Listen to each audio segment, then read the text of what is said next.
Se o governo começar a subsidiar, a gente vai começar a desmatar a floresta amazônica. Como eu falei, subsídio é desmatamento. A Europa subsidiou muito, desmatou tudo. O Brasil subsidia pouco, desmata pouco. Precisa de tanta gente, precisa de maquinário, uma família ali produzindo, consegue fazer escala daquilo, gerar um bom dinheiro, exportar e ganhar por aquela tua produção. Porém, a questão é quantas pessoas eu consigo empregar. Quando eu industrializo, eu tenho mais pessoas empregadas e ganhando com aquela produção. Que aí é o principal argumento que o pessoal usa contra o agro, o agronegócio não retorna quase nada para a sociedade. Quando a gente analisa o setor agropecuário e compara com outras indústrias no Brasil, desde a década de 70, o único setor que conseguiu ter ganhos sucessivos de produtividade foi o agronegócio.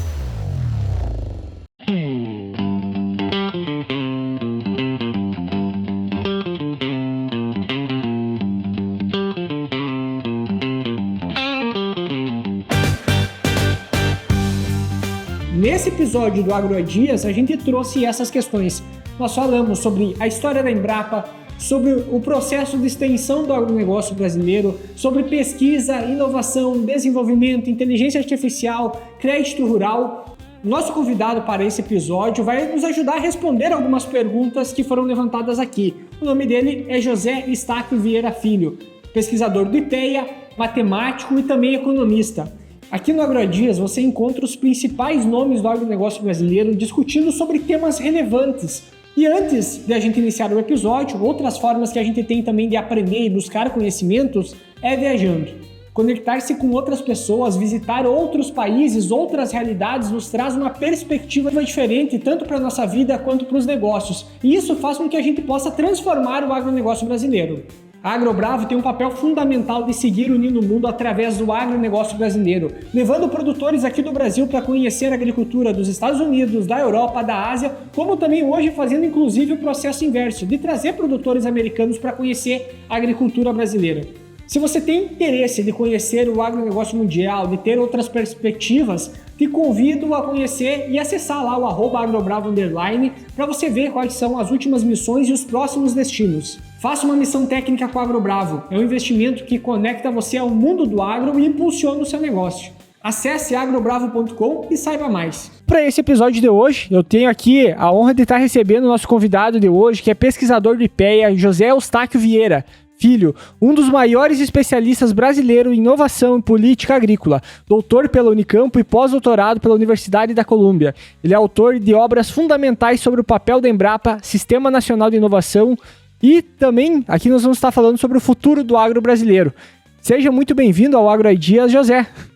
Prazer, viu, Eduardo? É sempre bom participar aí dessas conversas com jovens como você, o Thiago, o nosso outro colega ali. Enfim, acho que espero fazer um bate-papo aqui bacana para a gente falar um pouco sobre agronegócio, que é um setor muito importante na economia brasileira. Não, com certeza, e fico feliz por tu ter aberto um espaço aí na tua agenda. Estamos saindo de férias, aproveitar e colocou mais trabalho aí no meio da viagem ainda também. Segundo meu pai dizia, a gente carrega pedra nas horas vagas. Então eu acho que esse é o momento e é uma oportunidade aí também de ajudar pessoas como você, que leva informação de qualidade às pessoas do campo. Muito bem, muito bem. E para mim, pro pessoal também conhecer um pouco da tua história, da onde que tu é? Bom, eu sou natural de Belo Horizonte, então sou mineiro, né? Nasci em 1977. Qual que é a minha relação com a agro? Eu costumo dizer que qualquer brasileiro, quer queira, quer não, tem uma relação com o agro, mesmo aquela pessoa que mora na cidade urbana, que foi o meu caso. Eu fui estudar na Universidade Federal de Minas Gerais, curso de economia, e já na minha monografia de curso, eu comecei a trabalhar, né, os principais setores econômicos do Brasil. E quando eu analisei um modelo de exportação, eu percebia que Minas Gerais exportava muito agro. Então eu falei, tem que aprofundar isso. O que eu fiz? Fui estudar na Universidade Federal de Viçosa, fazer o mestrado em economia. Quando eu cheguei lá, meu orientador, que chama Antônio Carvalho Campos, ele me deu um paper e nesse paper falava sobre indústria. E era uma coisa inovadora, porque eu falei com ele, eu quero fazer algo novo. E o que eu posso fazer? Aí ele virou e falou assim, pega esse trabalho aqui e aplica ao setor agropecuário. Quando eu peguei, eu passei a minha graduação inteira e as pessoas entendiam que inovação tecnológica não existia no setor agropecuário. Normalmente, meus pares economistas, eles dizem o seguinte, que a inovação tecnológica no agronegócio, ela é importada do setor industrial, ou seja, tudo que trata de inovação e tecnologia é comprado de fora. E aí, aquilo me incomodava. Então, foi um desafio no meu mestrado fazer um modelo de inovação tecnológica para o setor agropecuário. E qual que foi o resultado? Foi muito interessante, porque eu percebia que o que acontecia no setor agropecuário era muito parecido com o que acontecia no setor industrial. Vou te dar um exemplo, viu, Eduardo? A Embraer, ela compra turbina ou da GE ou da Rolls-Royce. Ou seja, ela também compra insumos de fora. Então, o agronegócio, quando compra uma semente ou um trator, na verdade, ele está comprando insumos de outras empresas. E as atividades econômicas, elas atuam dessa forma. Elas compram insumos de fora, adotam dentro da sua atividade e é claro, o resultado é ganho de produtividade. Quando a gente analisa o setor agropecuário e compara com outras indústrias no Brasil, desde a década de 70, o único setor que conseguiu ter ganhos sucessivos de produtividade foi o agronegócio. Então, nós fizemos um modelo, foi tão inovador que as pessoas não entenderam o que eu estava tentando fazer. E aí eu fui fazer o doutorado na Unicamp, Universidade Estadual de Campinas, e lá a gente aprofundou as questões teóricas e no final a tese ela foi premiada pelo Prêmio Brasil de Economia do Conselho Federal de Economia. Ou seja, a ideia era muito boa. Eu não consegui ganhar um prêmio no mestrado com a dissertação, mas com o doutorado foi bem produtivo nesse sentido. Mas o que te levou a escolher economia no primeiro momento? Tu fez matemática, economia? O que? Não, eu fiz economia, depois eu te explico a matemática. Ah, tá. Economia é o seguinte, tem um livro do Benjamin Franklin que chama O Caminho da Riqueza. E ele dizia o seguinte, trabalhe o que puder e poupe o que ganhar. Então, já desde pequeno eu tinha essa filosofia, gostava de trabalhar com dinheiro, queria entender o sistema capitalista, como que as coisas funcionavam. Então, a economia veio daí. Tá. Como eu falei, ao adentrar nos estudos, eu percebi que o setor agropecuário era muito importante. E quando fui para o mestrado e para o doutorado, aí eu me aprofundei e especializei no setor. Então,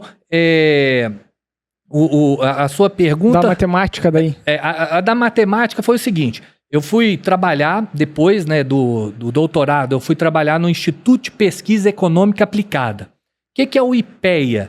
O IPEA é um órgão do governo que faz pesquisa aplicada na área econômica e faz avaliação de políticas públicas, como o Plano Safra, como... programas de saúde, enfim, programas educacionais. Então, o IPEA faz diferentes avaliações de políticas. E, no meu caso, eu me especializei em fazer avaliações de políticas públicas voltadas para o fomento do setor agropecuário. Então, o IPEA trabalha nesse sentido. Quando eu cheguei no IPEA, eu conheci uma pessoa muito importante, que é o Dr. Eliseu Roberto de Andrade Alves. O que ele é? Ele foi simplesmente o fundador da Embrapa. E ele, nas nossas primeiras conversas, ele virou e falou assim, um bom economista tem que ser um bom matemático. E aquilo ficou na minha cabeça. Então eu falei, agora eu vou fazer matemática. Eu fui para a UNB, passei no vestibular, fiz o curso de matemática e me formei em matemática. Então hoje eu sou economista e matemático. E a minha relação com a matemática vem da minha amizade com o Dr. Eliseu Roberto de Andrade Alves. Tu comentou que ele foi um dos fundadores da Embrapa, isso? Ele é o pai da agricultura brasileira. Então, acho que é até bom a gente falar que isso... Sabe qual que é o ponto? Tem muita gente dentro do agronegócio que são pessoas importantes que fizeram parte da construção do Brasil e a gente não faz a menor ideia de quem elas sejam. Vou dar um exemplo. Em 2019, 2020 talvez, eu peguei um livro, que era um livro do Elmar Floss, que ele estava fazendo um levantamento dos 7 principais cereais do mundo. Então ele levantava produção, produtividade, área plantada de todos os cereais no mundo inteiro e mostrava como o Brasil ele era eficiente em relação a aumento de produtividade e produção e redução de área, em muitos casos, que é o que aconteceu no caso do feijão, por exemplo. A gente produz o suficiente, porém reduziu a área ao longo do tempo, porque se tornou mais eficiente ao longo do tempo. E lá no livro dele citava pessoas como Roberto Rodrigues, né, que eu pensei, até aquele momento eu não sabia quem era. Outro nome que ele citou foi o ex-ministro da Agricultura, Alisson Paulinelli. Alisson Paulinelli também, vencedor do prêmio... vencedor não, indicado ao Prêmio Nobel da Paz. E o ponto é, pessoas que têm uma trajetória tão grande, tão importante, como agora tu está citando um nome que eu já não conhecia, que muitas vezes o pessoal não conhece e deveria conhecer, porque isso faz parte da história do Brasil, faz parte da história do nosso agronegócio, de alguma forma, né? E eu posso te falar e afirmar, doutor Eliseu Alves, ele é o pai dessa moderna agricultura brasileira, tá? Ele trabalhou, ele nasceu em 1930, ele ainda é vivo, tem 94 anos de idade, e o primeiro emprego dele foi na extensão rural. E a extensão rural, ele começou na ACAR de Minas Gerais. E a ACAR de Minas Gerais foi criada em 1948, logo depois da Segunda Guerra Mundial. E teve um financiamento muito grande dos americanos. Os Nelson Rockefeller investiram muito. E havia uma disputa se a ACAR ia ser criada em São Paulo ou em Minas Gerais.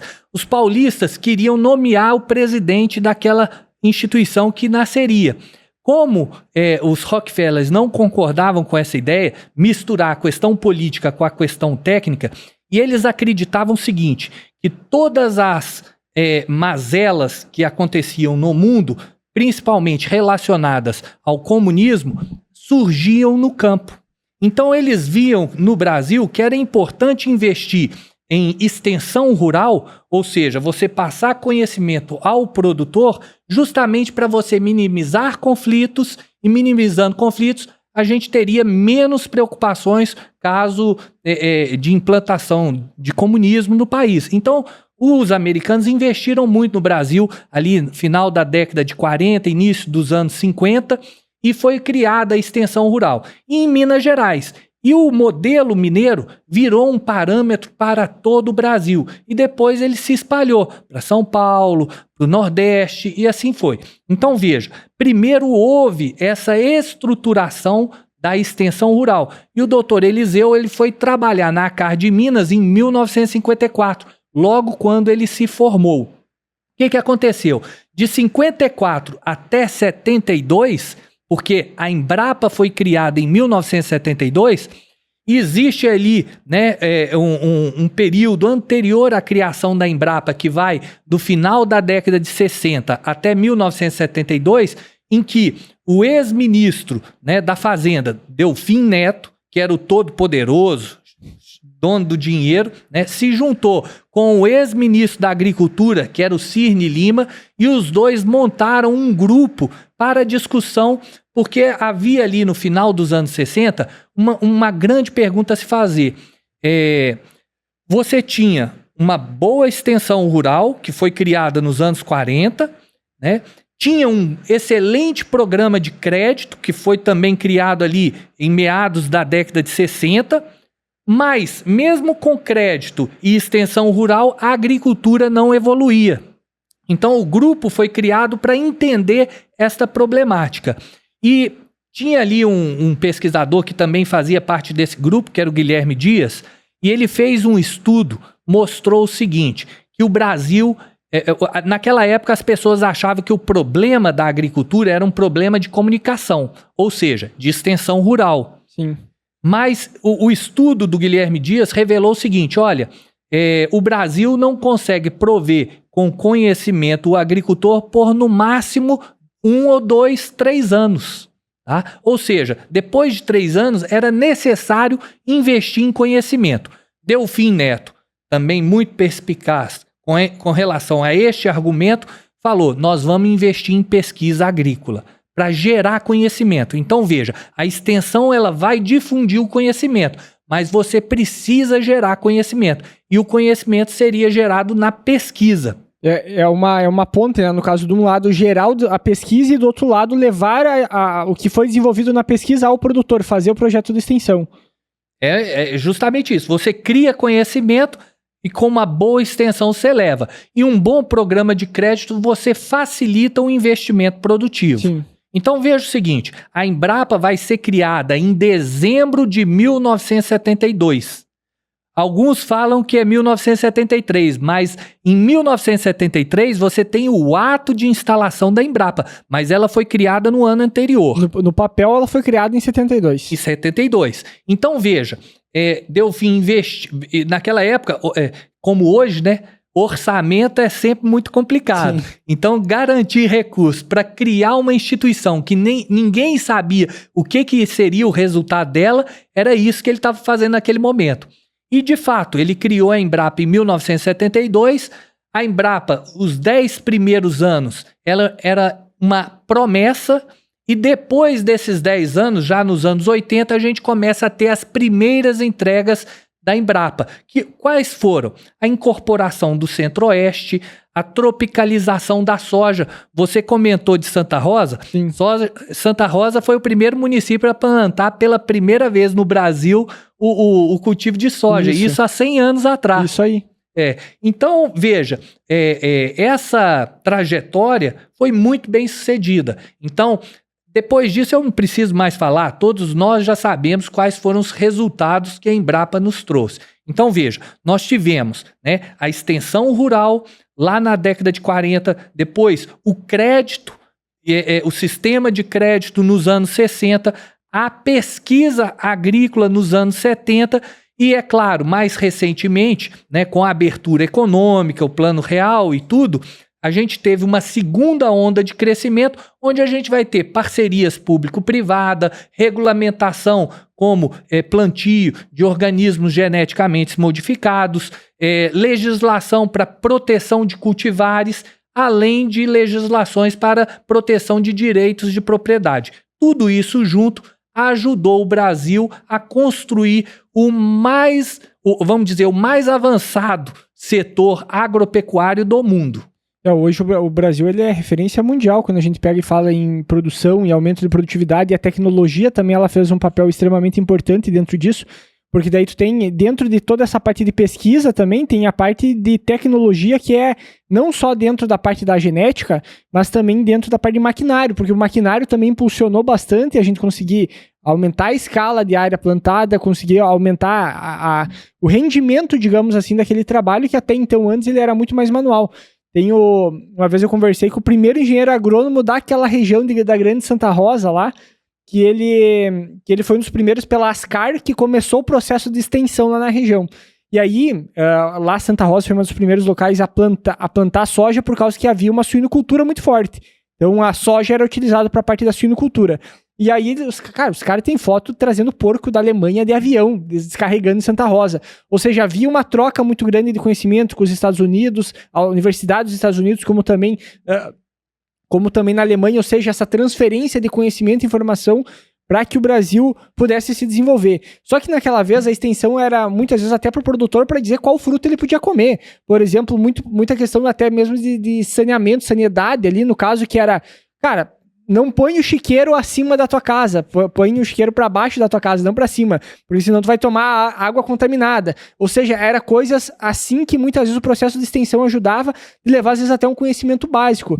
E aí a gente vai olhando ao longo da história como evoluiu de uma coisa tão básica para a tecnologia que a gente tem hoje, né? Cresceu muito.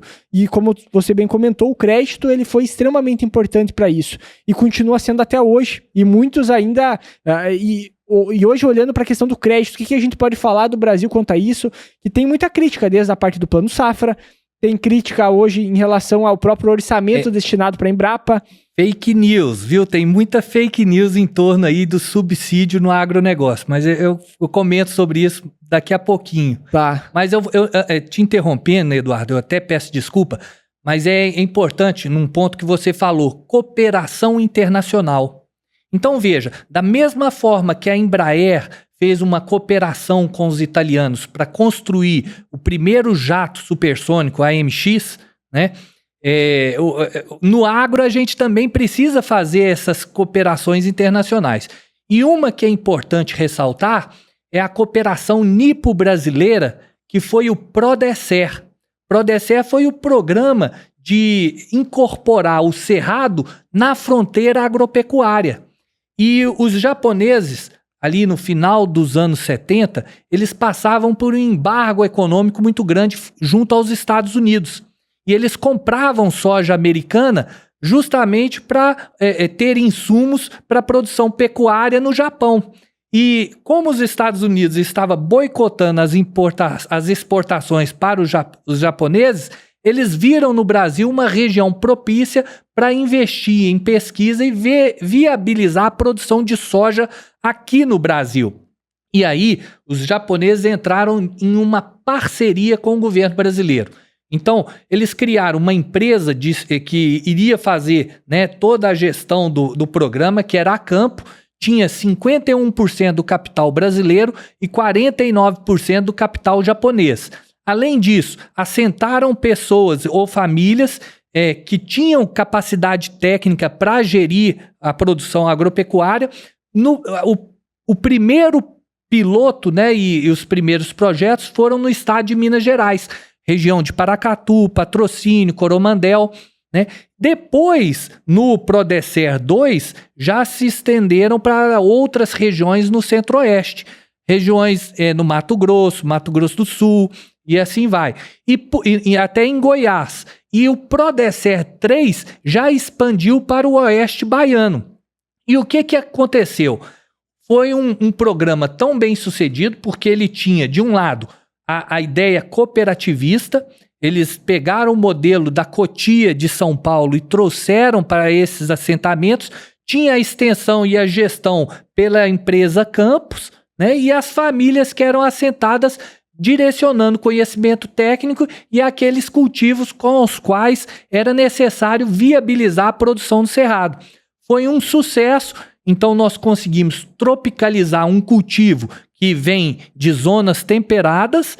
Então nós tropicalizamos, por exemplo, a soja, conseguimos exportar bastante para o Japão e foi um modelo muito bem sucedido. Começou no final dos anos 70 e terminou na primeira década desse milênio. Tá? Então o PRODECER 1, PRODECER 2 e o PRODECER 3 foi um modelo de cooperação internacional de pesquisa, extensão e modelo cooperativista que viabilizou a incorporação do cerrado na produção.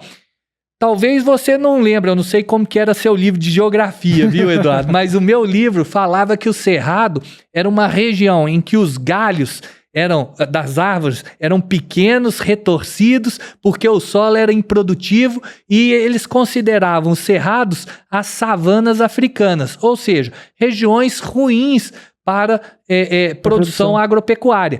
E o que o Brasil fez foi o contrário. Com ciência e tecnologia, nós incorporamos essa região que era improdutiva na maior fronteira agropecuária aberta no mundo. Porque hoje, olha a quantidade de coisas que no agronegócio falava assim, não, no Brasil isso não é possível acontecer.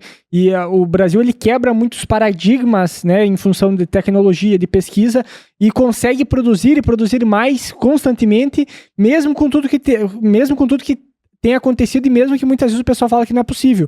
E o exemplo, e o Cerrado é um baita exemplo disso. Agora a gente tem novas fronteiras agrícolas se formando, né? Tu pega aquela região do Pará, por exemplo, lá que cada vez está aumentando mais produção, gente indo para lá plantar e produzir. Ou seja, tem várias outras fronteiras que estão se desenvolvendo e crescendo que até então não estavam sendo utilizadas para produzir. Como também todo o potencial que a gente tem das áreas degradadas, no momento que, obviamente, precisa de um recurso gigantesco para conseguir reverter isso e começar a produzir, mas são possibilidades que a gente vai ter ao longo do tempo para tornar o país cada vez mais produtivo. E um dos pontos principais que hoje se comenta muito é que o agronegócio está passando por uma crise, né? E dentro dessa crise, esse dia até eu ouvi o pessoal comentando, a crise do Brasil não é uma crise de produção. Porque a gente segue produzindo mais. Por esse lado tá indo bem. A crise muitas vezes é de crédito e da forma com que tá preço dos insumos e tudo mais, que acaba estourando esse outro lado, talvez pelo excesso de seca, pelas altas taxas de juros. Ou seja, tem outras coisas envolvidas fazendo e causando as consequências que a gente tem dentro do agronegócio hoje. Permita discordar de você, Eduardo. A crise que nós temos é uma crise de Estado, crise de governo. O governo é que está criando a crise. Se o governo deixar o produtor produzir sozinho, ele vai produzir. Tá? O que a gente está observando nos últimos 2 anos é uma ingerência do Estado na economia e como o setor agropecuário é o nosso principal carro-chefe, ele está sendo afetado. Mas eu vou discutir isso depois, porque antes eu quero falar em 2 mitos que tem a ver um pouco com o que você discutiu. O primeiro, vamos falar dos subsídios. Dizem que o agronegócio brasileiro é fortemente subsidiado. Isso é um mito. Se você pegar os dados de subsídios da OCDE relacionados ao Brasil, isso é algo em torno de 2% do PIB nacional. E quando você compara com, por exemplo, a Noruega, 53%, a União Europeia, 19%, os Estados Unidos, 12%, a Argentina, 10%, ou seja, nós subsidiamos muito pouco comparado aos nossos principais competidores. Eu costumo dizer o seguinte, subsídio é igual desmatamento. A Europa subsidiou muito. Por isso desmatou tudo. O Brasil subsidia pouco, por isso tem 2/3 do seu território preservados com matas e florestas. Tá? Então, esse é um primeiro mito que eu acho que a gente tem que deixar claro. Mas o Brasil não consegue subsidiar mais também o agronegócio, porque em função que... Graças a Deus, porque como eu te falei, mais subsídio é mais desmatamento. Quanto mais a intervenção do Estado na economia, mais ele distorce os preços competitivos. Então isso é ruim.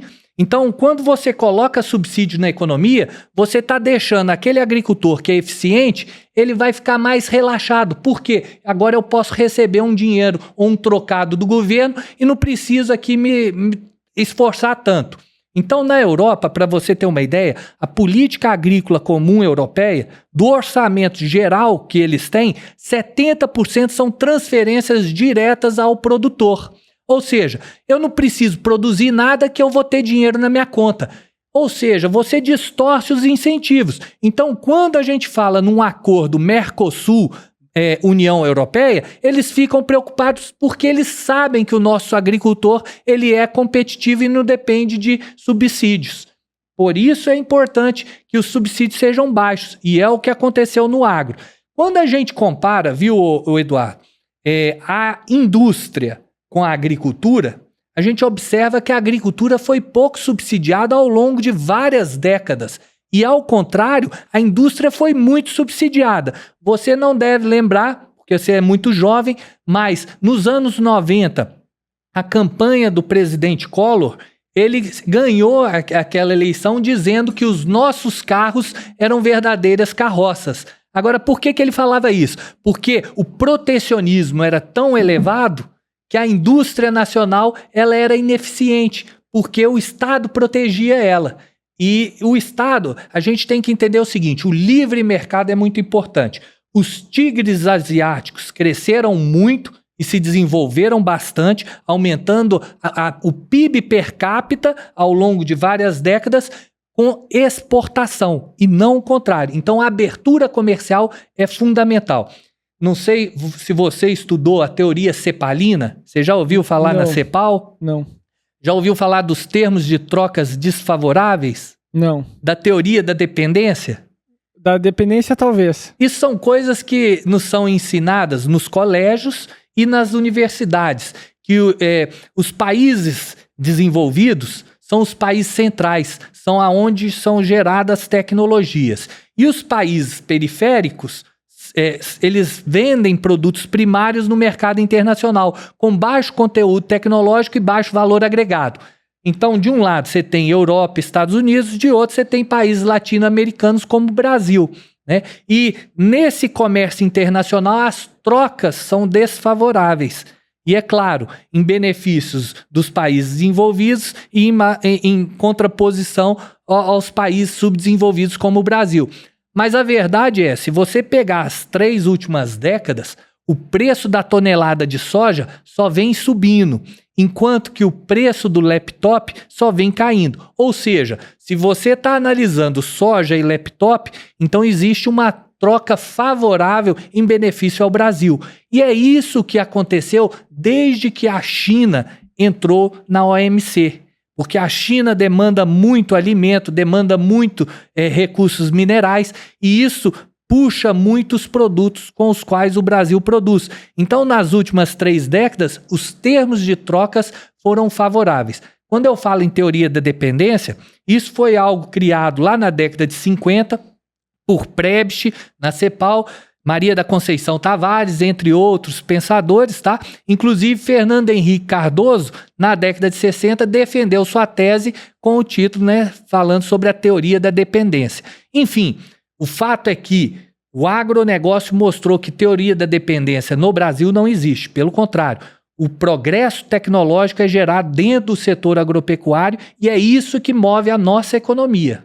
Tá, mas aí um dos pontos, quando a gente fala de subsídio, indo para esse ponto, né, também, quando a gente fala do subsídio do agro de forma geral, por exemplo, assim, ó, seria um benefício. Tu aparentemente vai muito mais da parte do livre mercado, de não ter interferência mínima, basicamente, para qualquer interação comercial. Só que daí qual que é o ponto? O agronegócio, ele teve alguns incentivos ao longo do tempo, tá? Quando a gente compara com qualquer outro país, eles foram minúsculos, obviamente, mas houve incentivo diferente dos Estados Unidos, que também tem um incentivo direto, de pagamento direto ao produtor. Por exemplo, agora em função do tarifaço, os produtores americanos recebem o dinheiro do governo para, digamos assim, para compensar a perda financeira que eles tiverem em função do tarifaço. Da mesma forma, diferente aqui do Brasil. Só que pelo fato que o Brasil ele é muito representativo no PIB, comparado a outros países que, por mais que tenham um agronegócio subsidiado, ele não é tão representativo assim no PIB, o Brasil ele acaba sofrendo mais, ou seja, por questão de clima, questão de taxa de juros, de preço de insumos, isso acaba afetando mais o país. E aí tu tem muitos produtores, como tem o caso da situação lá do Rio Grande do Sul, né, de ter uma situação delicada de produtores endividados, estourando o número de RJs. A questão é que eu acho que o Brasil, realmente ele não tem a condição para fazer um subsídio. E um outro ponto é como se tem alguma saída também para esse tipo de coisa, porque só através do livre mercado, porque o que acontece? Hoje, quando a gente olha para a indústria brasileira, tem muitos que dizem que a indústria brasileira não foi desenvolvida por causa que o agronegócio recebeu muito incentivo e a indústria não. Já está pontuando ao contrário, que não, a indústria foi muito incentivada, porém não foi talvez tão eficiente como deveria. Porque foi subsidiada. Mas eu vou pegar o seu ponto. Você falou bem, você falou que nos Estados Unidos o governo dá $10 para o agricultor e não cobra nada. No Brasil, você dá $10 para o agricultor, mas o agricultor vai ter que pagar os $10. Ele paga de volta e com juros ainda. Então veja, isso não é subsídio, tá? Isso é um empréstimo que você está pegando. Se você pegar o Plano Safra, o governo anuncia 600 bilhões de reais. 600 bilhões de reais. Sabe quanto que é o recurso subvencionado? O que é o subvencionado? É o que o governo dá. Dá literalmente. Vai ser 13,5 bilhões. Agora, se você dividir 13,5 bilhões pelo PIB, ou pelo valor bruto da produção, que é 1,1 trilhão, você vai ter aí esse valor, entre 1,5% e 2%. Tá? Ou seja, o Brasil subsidia pouco. Quando a gente está falando de subsídio aqui, é isso. Eu estou te dando $10, mas você vai ter que me pagar 9. Sim. Então, isso é para agricultura familiar. Se você for um agricultor não familiar, eu vou te dar $10, mas você vai me pagar 11. Sim. Se você fosse captar no mercado, você teria que me pagar 15. Estou dando um exemplo, tá? Ou seja, o nosso subsídio é muito diferente do que acontece na Europa. Como eu te falei, 70% do orçamento da PAC é subsídio direto, e é recurso dado sem contrapartida. Mas o ponto é que isso para o Brasil deveria ser diferente ou deveria ser assim mesmo? Não, tem que ser assim. Por quê? Se o governo começar a subsidiar, a gente vai começar a desmatar a floresta amazônica. Como eu falei, subsídio é desmatamento. A Europa subsidiou muito, desmatou tudo. O Brasil subsidia pouco, desmata pouco. E você, no início da sua conversa, você me deu um conceito que você não sabe, mas você me falou. Com a tecnologia, eu sou capaz de produzir mais numa mesma unidade de terra. Nós, economistas, chamamos isso de tecnologia poupa-terra. Eu, nos meus trabalhos que eu escrevo no IPEA, eu comecei a denominar esse conceito de tecnologia poupa-floresta. Quanto mais tecnologia eu coloco, menos área eu preciso de abrir e desmatar. Por quê? Eu consigo produzir mais na mesma unidade de área. Você me deu o exemplo do feijão. Eu posso te dar o exemplo do arroz. Eu posso te dar o exemplo de vários cultivos que a gente vem diminuindo a área plantada e vem aumentando a produção. Ou seja, isso é mais produto por unidade de área, é mais tecnologia. Eu tenho um dado, viu, Eduardo, que é o seguinte. Muito se fala que o agronegócio é prejudicial ao meio ambiente e às questões de emissão de CO2 equivalente na atmosfera. Ou seja, o agronegócio ele impacta as mudanças climáticas. A gente costuma escutar constantemente essas falas. Só que se você pegar a produção brasileira nos anos 90 e dividir pela quantidade de CO2 que nós emitimos, e comparar com o ano atual, a gente vai ver que o Brasil foi o país que melhor performou nesse indicador. Ou seja, 1 quilo de alimento produzido hoje gera menos emissões do que no passado. E em 1990, a França produzia 243 quilos de alimento para cada quilo de CO2 emitido e hoje produz aí 370 e poucos quilos de alimento para a mesma quantidade de quilos emitido.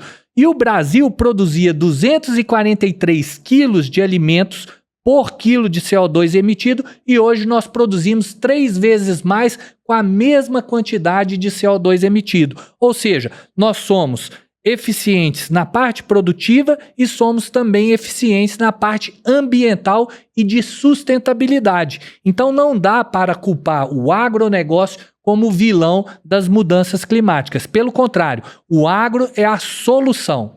Tem o próprio plantio direto em si, né, a quantidade de carbono que a gente coloca fazendo plantio direto, e aí o exemplo melhor para o produtor produzir mais, ele precisa ser mais sustentável, porque mais sustentável quer dizer que ele tem que botar mais palhada, ele tem que fazer um manejo mais correto. Quanto mais correto for o manejo dele, mais ele vai produzir. E diferente de uma indústria que, por exemplo, eu vou liberar mais CO2 talvez na atmosfera para aumentar a capacidade de produção daquela fábrica, o agronegócio é o contrário. Quanto mais carbono eu boto no solo, mais eu vou conseguir ser produtivo ao longo do tempo, obviamente, né? Mas vamos pensar no agro malvadão.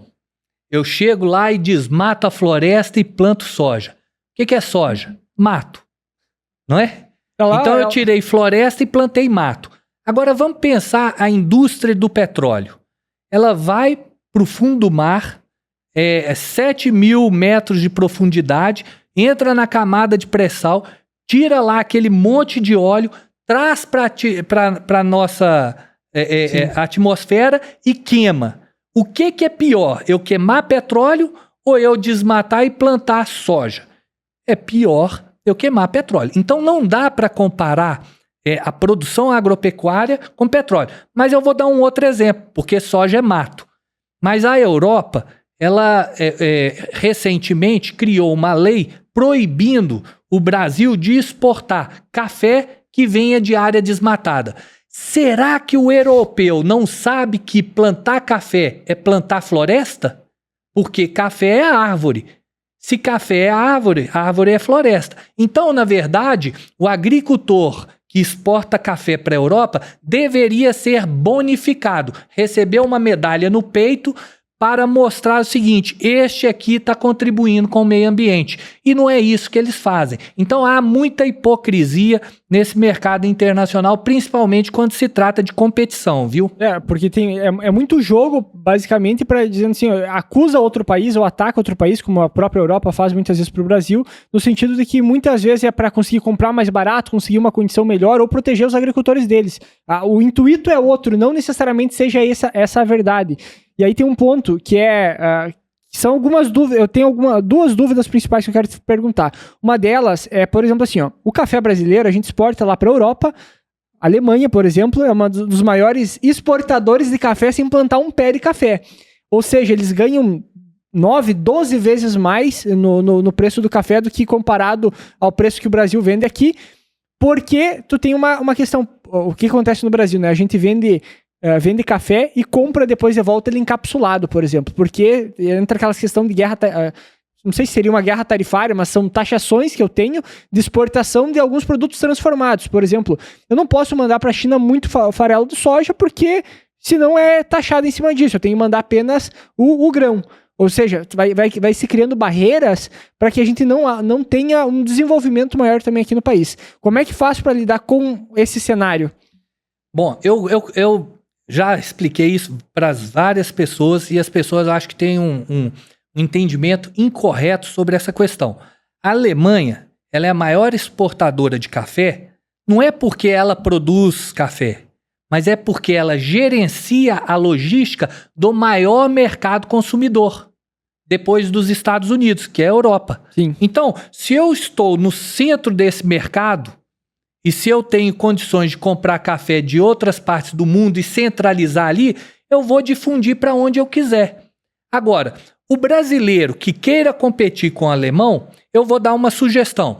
Mude-se para Berlim, abra um escritório em Berlim, aprenda a falar alemão, começa a fazer um networking com seus amigos europeus e eu tenho certeza que você vai conseguir competir em pé de igualdade. Então veja, uma coisa é eu exportar grão, uma coisa é eu exportar café torrado, outra coisa é eu querer competir com os alemães. Tá? Então eu acho que a gente é cada um no seu quadrado. Eu sou bom na produção de café, aí as pessoas costumam falar, exportar grão gera baixo valor agregado. Isso é um outro ponto, é um outro mito que colocam na gente, principalmente nas universidades. Por quê? Você conhece como que se planta café? Não, sobre o café eu conheço pouco. Pois é, vamos supor que você entra hoje no mercado, você comprou uma área, você vai ter que tratar essa área, você vai ter que começar a plantar suas mudas, você vai ter que esperar 2, 3 anos para ter a sua primeira colheita. Quando você tiver a sua primeira colheita, você já está apto a exportar? Ainda não. Não necessariamente. Você tem que ganhar aprendizado, existe o learning by doing, o learning by interaction, ou seja, tem condições que você só vai aprender com o tempo. Então vamos colocar aí, depois de 6, 7 anos, se você for muito eficiente, você vai começar a produzir um café a baixo custo. E a partir daí, você vai começar a fazer os seus primeiros lotes de exportações. Então veja, se você conseguir exportar o grão, não tenha dúvida, você já está entre os melhores do mundo e está gerando alto valor agregado. Normalmente, o conceito de valor agregado é o preço final do seu produto menos os custos dos insumos que foram utilizados nesse processo produtivo. Então, se eu comecei a produzir, eu tenho que colocar qual que foi o custo, desde que eu comprei a terra, desde que eu tratei a terra, desde que eu plantei as primeiras mudas, até o plantio da primeira colheita. Isso tudo é valor agregado. E, às vezes, o economista não inclui essa parte que gera bastante custo e investimento na terra, não é calculado como valor agregado. É porque um dos pontos também é que quando a gente pega o grão in natura e exporta muitas vezes eles, nem tudo que eu falo aqui necessariamente acredito, tá? Mas que é mais no sentido de instigar... Provocar e conversar. Isso, provocar a discussão. Mas, por exemplo, um dos principais pontos é que a gente pega aquele grão e está exportando aquele grão. A gente não está gerando emprego necessariamente, porque tu precisa, obviamente, precisa de tanta gente, precisa de maquinário, uma família ali produzindo, tu consegue fazer escala daquilo, gerar um bom dinheiro, exportar e ganhar por aquela tua produção. Porém, a questão é quantas pessoas eu consigo empregar. Quando eu industrializo, eu tenho mais pessoas empregadas e ganhando com aquela produção, que aí é o principal argumento que o pessoal usa contra o agro, o agronegócio não retorna quase nada para a sociedade. Vou te dar um exemplo. Um amigo agricultor, cafeicultor, ele tinha um problema na sua frente. Mecanizar ou não mecanizar? Se ele mecanizasse, ele ia desempregar 200, 300 pessoas na época de colheita. Se ele mecanizasse, ele ia comprar uma máquina e ia substituir esse mundaréu de trabalhador. Aí eu te pergunto, quem quer trabalhar hoje no campo? Hoje quase ninguém vai querer trabalhar. Então, se quase ninguém quer, é preciso mecanizar. Sim. Mas é o seguinte, ele era um bom agricultor, tinha boas intenções e queria empregar e não comprar a máquina. O que aconteceu? O Estado começa a intervir e criar legislações e regras que começam a inviabilizar o trabalho. Então, se o agricultor que vai trabalhar não tiver um banheiro na determinada localidade, ou se ele resolver usar a plantação para fazer as suas necessidades, vai vir um fiscal do trabalho e vai multar ele como trabalho análogo à escravidão. Essa parte do trabalho em si, entra aquela discussão, né? O que é melhor? Porque todo aumento de produtividade para uma pessoa, para um indivíduo, automaticamente vai fazer com que precise de menos indivíduos para aquela atividade. Que é o caso da tecnologia. É igual só de cortar grama. Se eu vou cortar uma grama manualmente, eu preciso de uma tesoura lá para cortar. Se eu tiver uma máquina para cortar, eu vou conseguir cortar muito mais área do que cortaria apenas uma pessoa manualmente. E esse é o papel da tecnologia, de equipamentos, digamos assim, que vão acelerar esse processo. Obviamente, a gente sempre tem que caminhar por esse caminho, de acelerar, de ser mais produtivo, só que em contrapartida vai gerando outros problemas, obviamente, que normalmente com o passar do tempo isso vai se adequando de alguma maneira, livremente vai se adequando, porém a preocupação que o pessoal tem muitas vezes é sempre pensando no futuro. Vou dar um exemplo aqui na empresa. Cara, aqui na empresa o pessoal consegue, trabalhos de uma semana em desenvolvimento em tecnologia, consegue encurtar para 1-2 dias, em função da inteligência artificial. Olha a quantidade de processos dentro da própria agricultura que cada vez se precisou de menos pessoas. E tá tudo bem, realmente a gente precisa ser mais eficiente. O ser humano não tá ali para ficar fazendo processos mecânicos. Eu preciso realmente utilizar a capacidade do ser humano para outras coisas. O ponto é que o pessoal, obviamente, acaba tendo essa preocupação sempre com a consequência, né? Eles não olham muito para o benefício, olham sempre para a consequência que aquilo ali vai trazer. O mesmo serve para quando a gente fala sobre transporte e logística do Brasil. Pô, a gente não devia transportar por caminhão, a gente deveria ter trilho de trem, ferrovia. Aí a discussão e os caminhoneiros, vai fazer o quê? E aí começa toda uma discussão sempre em cima disso, né? O grande problema, viu, Eduardo, é que a nossa legislação trabalhista é da década de 30, da época de Getúlio Vargas. Então, se você tem uma legislação trabalhista que quer proteger demais o trabalhador, ele vai prejudicar o empresário, que vai gerar emprego.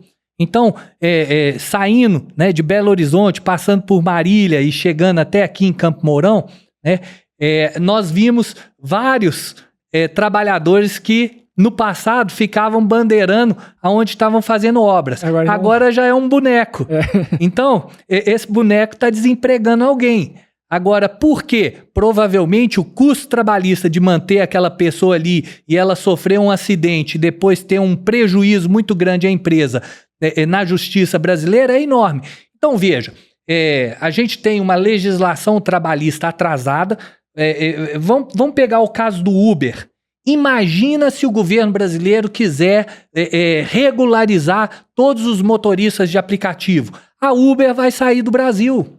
Então, o problema era o seguinte, o governo não conseguiu ofertar transporte público para a população.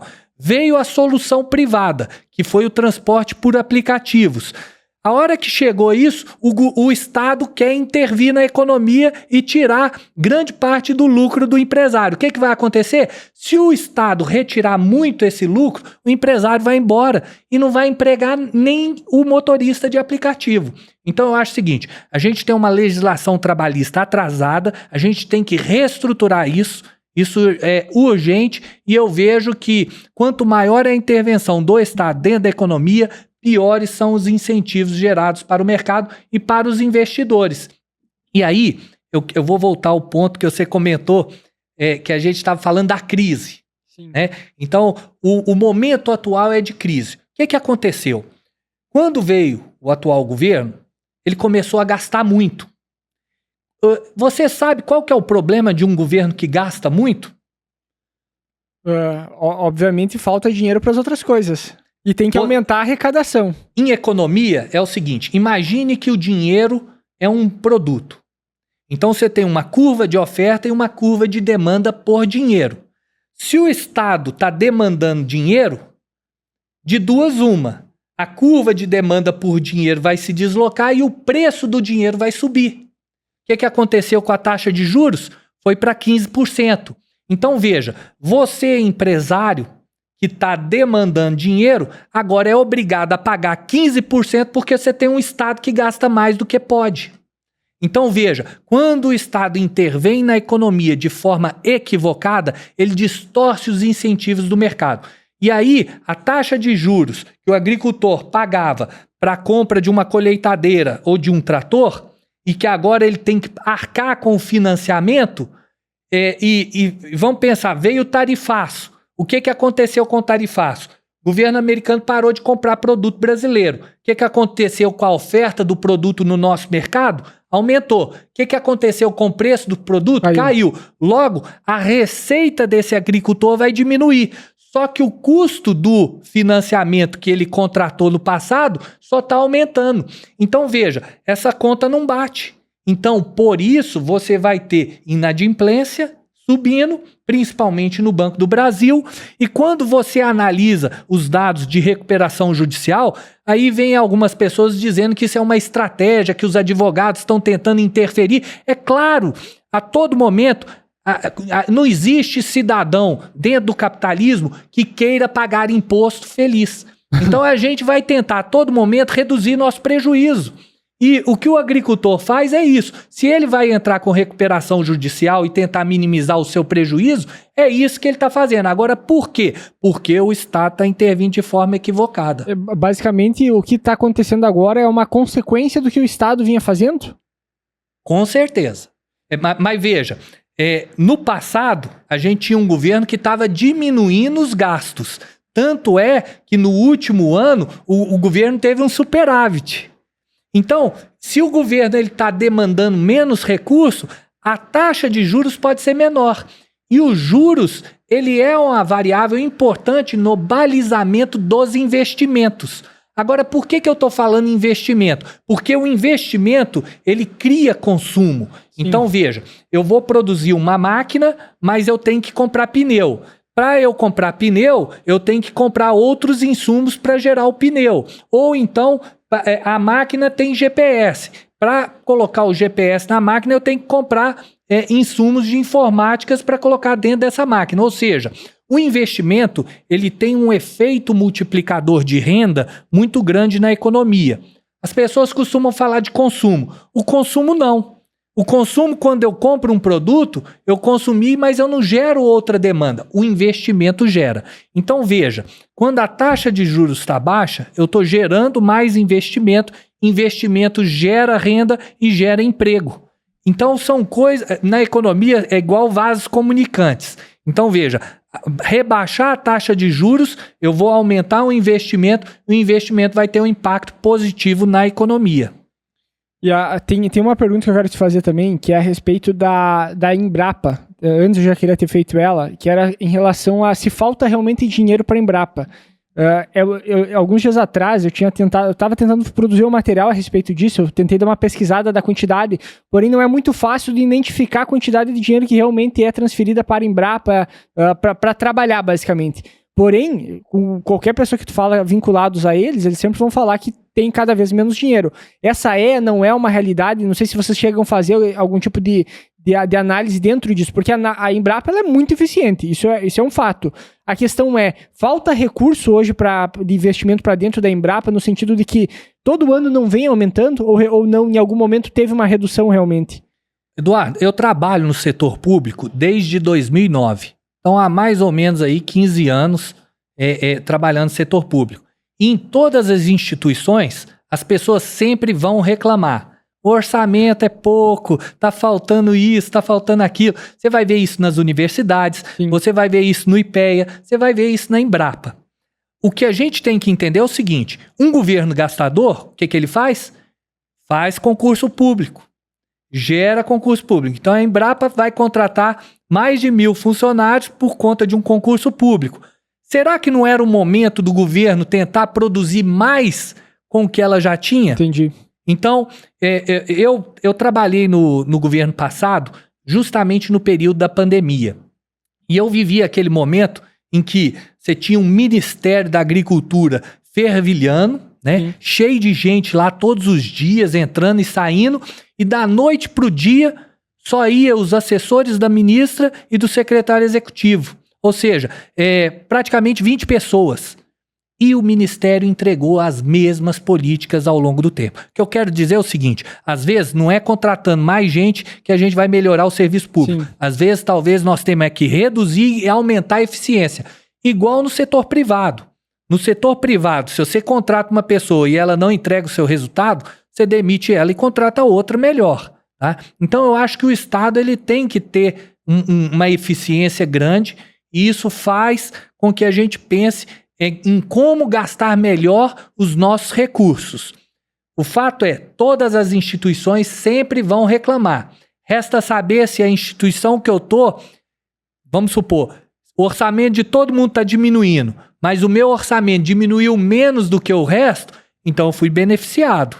Tá? Então eu tenho que entregar mais. Sim. Eu acho que o caso da Embrapa é um pouco isso, e eu acho que a Embrapa, 50 anos, ela viveu e transformou e criou essa agricultura que nós temos. Daqui para frente, como é que a gente tem que pensar em Embrapa? É pensar em Embrapa lá da década de 70 ou a gente tem que pensar em Embrapa diferente? Eu acho que diferente. E aí a gente entra, por exemplo, numa temática muito importante, a temática da inteligência artificial. E eu comentei com você no início a economia do preço zero. Sim. Como é que a economia do preço zero vai interferir hoje numa Embrapa, mas se essa Embrapa tiver a mentalidade da década de 70, o que acontece? Eu perguntei para você, né, se você conhecia a economia do preço zero. Sim. Você sabe? Agora eu sei. Então eu vou tentar explicar para as pessoas, né? Você me passou onde você residia, me passou seus contatos. Pelo Waze, eu coloquei aqui no Waze, no meu celular, e cheguei até aqui. Eu paguei alguma coisa pelo Waze? Não. Inteligência artificial. Hoje você precisa de um parecer técnico para um determinado trabalho ou relatório. Você joga lá na inteligência artificial e ela te dá um relatório. Você pagou por isso? Não necessariamente, porque aqui nós pagamos bastante inteligência artificial aqui dentro da empresa também. Então, mas dá para fazer de graça. Então eu vou te perguntar, o que você paga, você está retirando muitos empregos ou não? Com certeza. Com certeza. Enfim, então hoje a gente tem uma economia do preço zero, que é justamente o seguinte, eu quero comprar um copo d'água. Não precisa de eu retirar dinheiro do meu bolso e pagar para a empresa que fornece essa água. Se existe alguma pessoa que está disposta a pagar a água para eu beber, então eu só tenho que conectar essas pessoas. Então isso é a economia do preço zero. Então existem pessoas que estão dispostas a pagar por certos serviços que não necessariamente eu preciso de retirar dinheiro do meu bolso. Eu só preciso saber encontrar e conectar esses atores.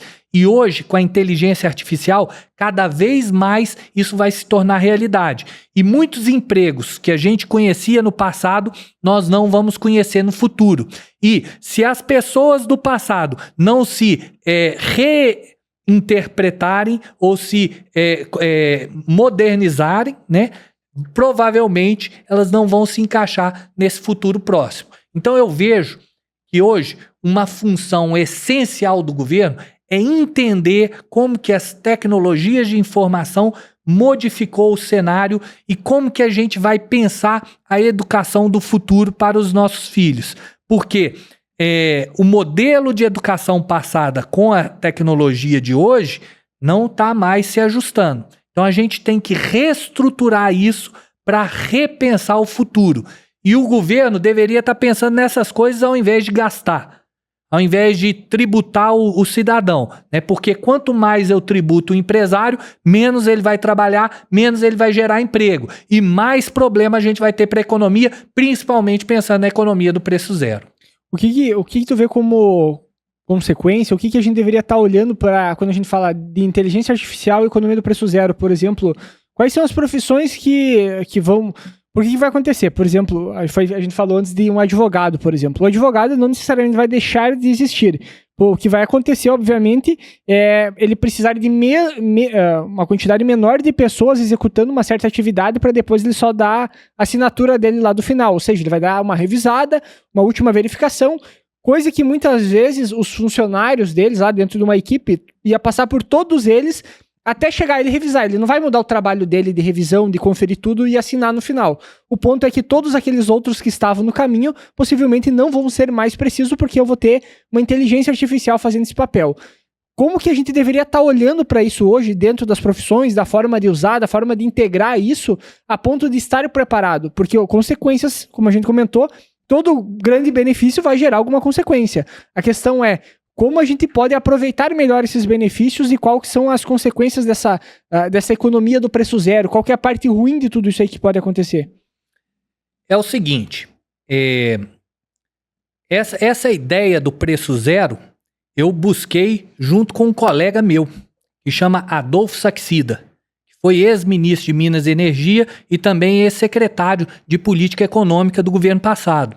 E o Adolfo escreveu um livro. Quem tiver interesse, eu recomendo procurar na internet. É um livro gratuito, preço zero, tá? E que ele discute essas questões. E uma das coisas que ele fala é justamente o seguinte: você sabe qual que é a profissão que está sendo mais impactada com a inteligência artificial? Não. Psicólogo. Psicólogo. Então as pessoas estão contratando inteligência artificial para substituir o psicólogo. Esse é um. Eu vou te dar um outro exemplo. Tradução de textos. Hoje, você só vai precisar, né, de uma tradução juramentada para um documento oficial e tudo. Mas se você quiser publicar um texto da sua empresa no seu site, você não vai pagar mais um tradutor. Isso foi coisa do passado. E cada vez mais, por exemplo, com o AirPod, né, você vai falar em português. A pessoa que está do outro lado, vamos supor que seja um americano, ele vai escutar você em inglês. Simultânea já. E ele vai responder você em inglês e você vai entender em português. Então, as diferenças da tecnologia, cada vez você está reduzindo esses impasses. Então, você vai ter um desemprego maciço. E o governo tem que estar olhando isso. O fato é que, hoje, o Eustáquio, o Eduardo, o Tiago e outros ainda tem consciência quando joga a informação lá na inteligência artificial e consegue depurar que nem sempre o que ela te retorna é o correto. Agora imagine a nova geração que vai jogar ali o seu questionamento e vai absorver a resposta como se fosse verdade. Então, este é a grande preocupação. O governo tem que se preocupar em melhorar o ensino, em melhorar a educação dos nossos filhos. E só dessa forma é que a gente vai vencer essa economia do preço zero ou essa economia da inteligência artificial como a gente está visualizando. Tá? Então, acho que é importante a educação. E o processo educacional mudou. Eu costumo falar o seguinte: as universidades, elas estão, principalmente as públicas, elas estão atrasadas nesse quesito. Por quê? Porque da mesma forma que o jornalismo mudou, e veja, se hoje os grandes jornais, eles não têm mais a audiência do passado, isso mudou por conta de credibilidade. E com as tecnologias de informação, é muito mais fácil eu vir num podcast aqui, né, da AgroIdeas, ou de outros colegas, e beber da fonte do conhecimento com credibilidade, com isenção política, com informação, do que ir num jornal nacional e repetir lá uma cartilha que não tem nada a ver com o que a gente está observando na prática.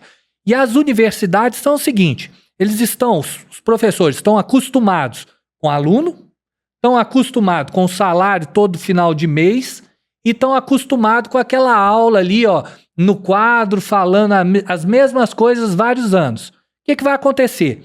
A pessoa que quer conhecimento, se ela não obter no ensino formal, ela vai buscar de outras formas, seja por um curso EAD, seja por um MBA, seja por algum outro mecanismo. E, ao fazer isso, os alunos que já estavam diminuindo no ensino público vão se reduzir mais ainda. Então, veja, a credibilidade é tudo. Então, se as universidades não entenderem isso e não pararem de lacrar em relação à questão política, o que vai acontecer é que muitas pessoas vão buscar outras formas de conhecimento e não via instituição de ensino público. Estou falando do ensino superior, principalmente, Sim. tá? Até aqui tem algumas profissões que necessariamente tu precisa da formação em si para executar algumas atividades. Eu vou dar um exemplo. Eu trabalhei 10 anos, por exemplo, como 7 anos ali depois de formado ou depois do técnico agrícola e nunca fiz uma carteira do CREA para necessitar trabalhar. Basicamente, o que eu utilizava no meu dia a dia, sim, eram os conhecimentos que eu aprendi na faculdade ou no técnico, porém, em nenhum momento eu precisava necessariamente assinar um documento, alguma coisa. Eu só executava a atividade, porém, sem precisar ter um documento necessariamente com aquilo. Ou seja, era o conhecimento que eu precisava. E muitas atividades que a gente tem no nosso dia a dia, ou para muitas coisas que são feitas, precisa muitas vezes do profissional formado muito mais pela assinatura necessariamente, porque o conhecimento hoje tem várias outras formas de conseguir.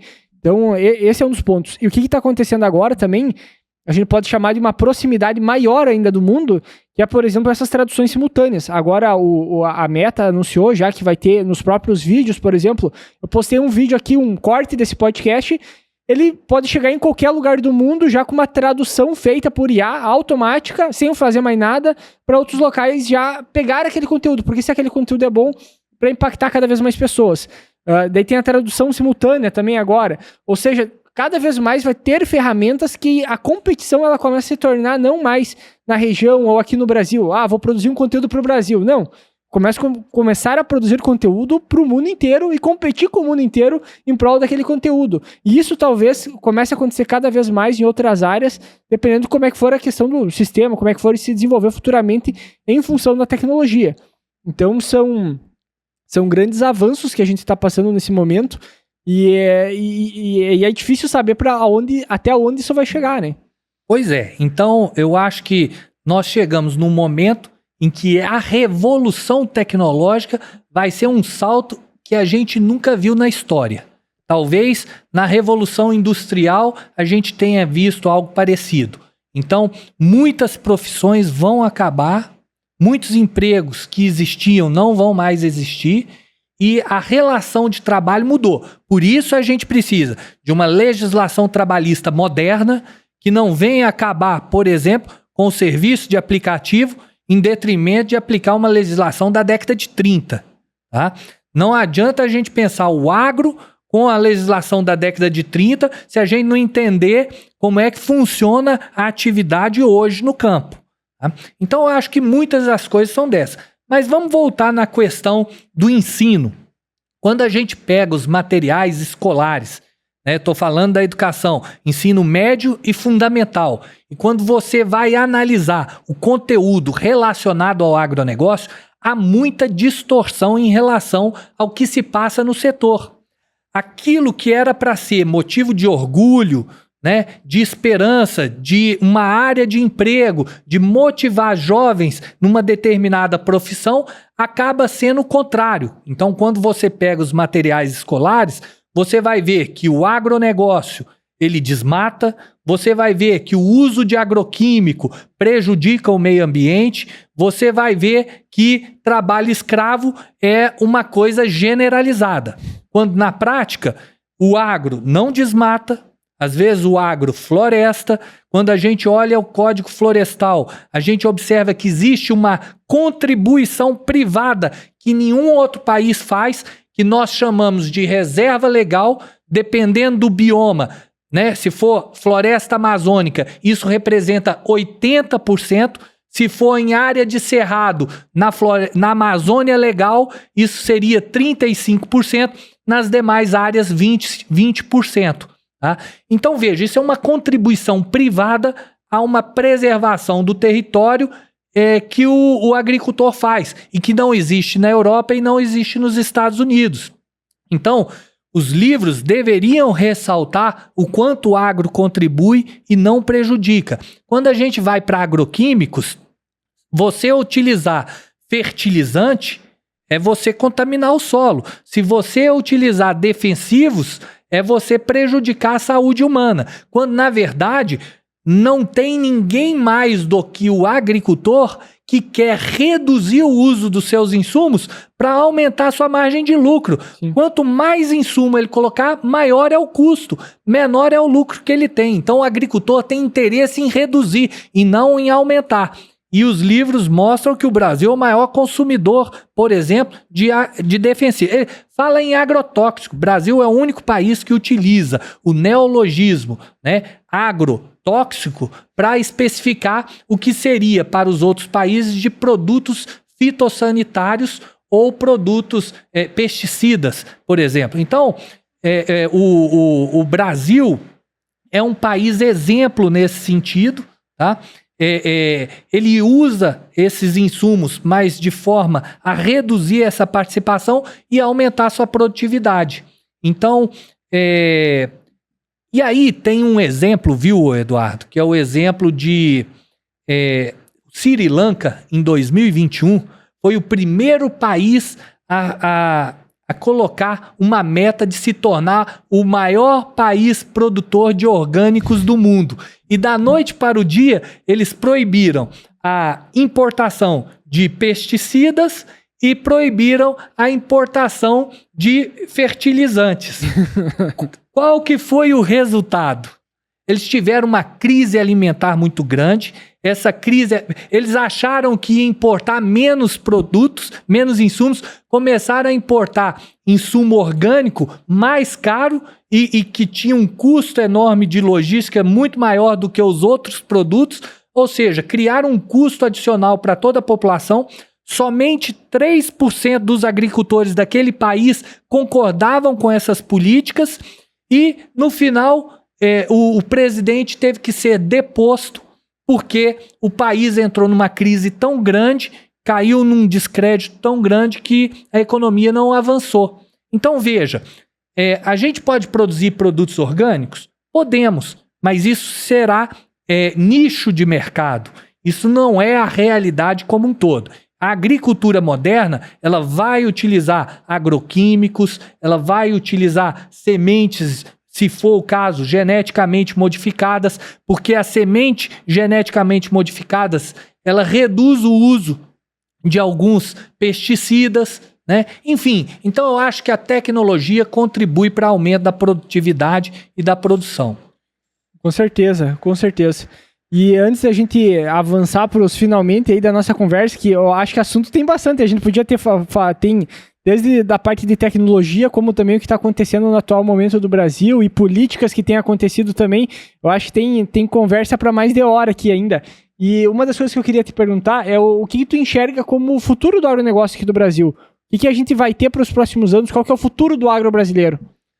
Se o governo não atrapalhar, nós vamos crescer.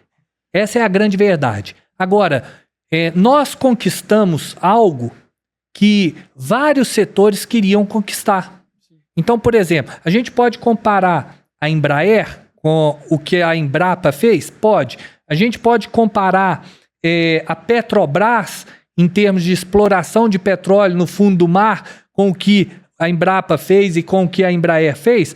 Claro que podemos, mas são nichos, né? São um ou outros setores. O que a economia quer é replicar esses exemplos bem-sucedidos em outras áreas. Então o agro conseguiu fazer isso.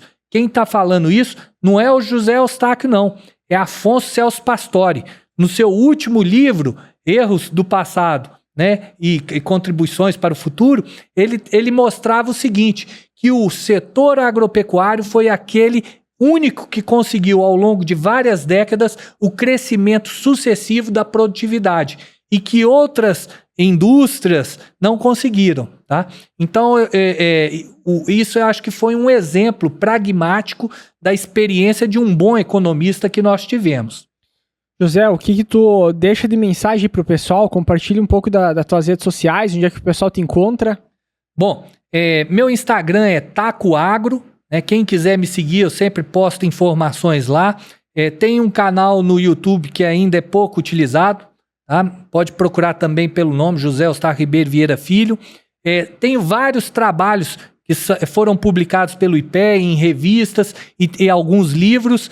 Muitos desses trabalhos você pode encontrar no ResearchGate. Eu falo que o ResearchGate é o Facebook do pesquisador. Então, quem é da área acadêmica, quiser ler aí um documento científico sobre determinado assunto, eu sugiro procurar no ResearchGate.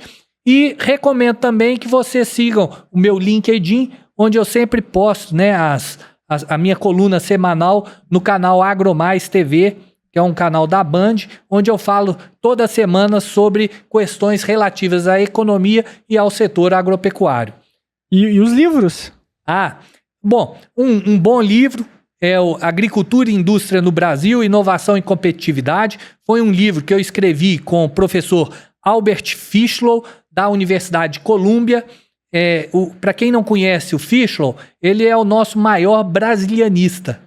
Então é um gringo que estudou muito economia brasileira, trabalha aqui no Brasil desde a década de 60, claro que ele mora nos Estados Unidos, e eu tive a feliz coincidência de trabalhar com ele em 2014 na Universidade de Colômbia.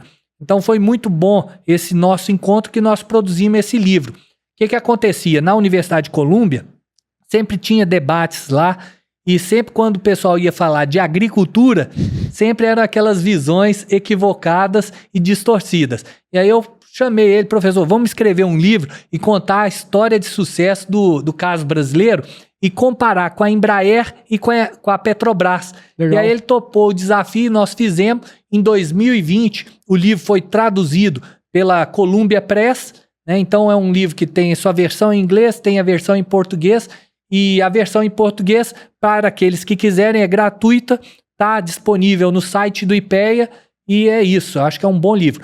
Neste ano, nós estamos lançando 2 livros, lançamos um já há um mês atrás, que é Agricultura Brasileira, da porteira para dentro e de fora para o mundo, e depois da COP30 nós vamos lançar o desenvolvimento do agronegócio brasileiro.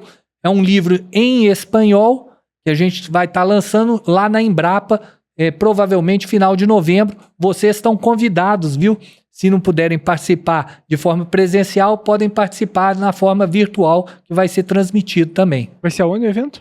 Na Embrapa, na sede da Embrapa, lá em Brasília. Lá em Brasília. Não, muito bem. Até depois a gente pode deixar alguns links aqui, até dos livros do pessoal. O pessoal aqui no Brasil gosta bastante de ler, e o livro, com certeza, o pessoal vai buscar aprender aí e acompanhar esse material. Inclusive, eu quero ler esse livro, eu achei interessante. Quando tu me mandou ele antes do episódio, não ia dar tempo pra conseguir ler, que essa semana aí foi bem intensa. Estamos gravando esse episódio num domingo ainda, né? Então, mas eu vou colocar na lista aqui pra ler ele também, que eu acho que é bem interessante mesmo. Porque é importante a gente ter essa visão da parte econômica do Brasil, essa visão da parte do agro, porque isso faz entender, porque só quem chegou até aqui ouvindo esse episódio viu quão é complexo algumas coisas, né? O quanto tem que entender tanto da parte da história, da construção, por que é as coisas como são, como também alguns conceitos econômicos que é importante para entender, para que se compreenda o todo, né? Vou dar uma outra sugestão, viu, Eduardo? Temos tempo aí? Tem tempo. Tem um livro, é um livro curtinho, vocês podem conseguir encontrar na internet. Se não conseguir, pode ir na Amazon, que vocês vão encontrar, que é O Caminho da Riqueza, de Benjamin Franklin. Então, o fato é o seguinte, a mensagem principal do livro é: trabalhe o que puder e poupe o que ganhar. O dia que você descobrir isso, você vai conseguir entender o processo de riqueza. Eu acho que vocês aqui, jovens, o que vocês estão fazendo é isso. Eu aqui também, despendendo parte do meu tempo aqui junto com vocês, também estou querendo isso. E no final, é um livro que te traz muito aprendizado. E um deles, uma frase que está no livro é o seguinte: gato que não molha as patas não come o peixe. E quando a gente vai para a agricultura, o que a gente vê que o agricultor faz é isso. Se o agricultor não plantar, ele não vai colher. Sim. Então, isso vamos dizer, é um fato para quem quer trabalhar, quem quer crescer, quem quer produzir. Eu recomendo a leitura desse livro, que é muito interessante, vai dar muitos conselhos aí financeiros e produtivos. Muito bem, muito bem. José, agradecer novamente a tua presença, a tua disponibilidade de ter vindo até aqui para a gente poder estar batendo esse papo. Como eu comentei, eu sei que a agenda é corrida, então vocês estão a passeio ainda também, né? Pararam aqui para poder conhecer tanto o Ideas Hub quanto também bater esse papo aqui no podcast do Agro Ideas. Tem uma mensagem final para deixar para o pessoal? Agradecer aqui a presença dos meus pais, né? Estão aqui assistindo o podcast junto? Estão aqui perdendo tempo da vida deles com essa conversa chata, monótona. Mas agradeço aí, espero que tenha contribuído. Com certeza. Desejo muita sorte a vocês nesse empreendimento. Fico feliz, vocês são muito profissionais, conheço alguns podcasts, vocês estão aí junto com uma boa infraestrutura e sucesso. Acho que o Brasil precisa de gente como vocês e eu acho que isso que faz o Brasil crescer. Não é Estado, não. É setor privado. Com certeza, com certeza. Agradecer a presença também de todo mundo que chegou até aqui. E, por favor, compartilhe esse episódio para algum amigo, para algum colega. Compartilhe nas suas redes sociais. Eu tenho certeza que o que foi discutido e apresentado aqui vai servir para muita gente ficar um pouco mais informada sobre o que está acontecendo e entender mais também sobre o cenário econômico aqui do Brasil e sobre a agricultura brasileira. Muito obrigado pela atenção de todos e até a próxima. Tchau, tchau.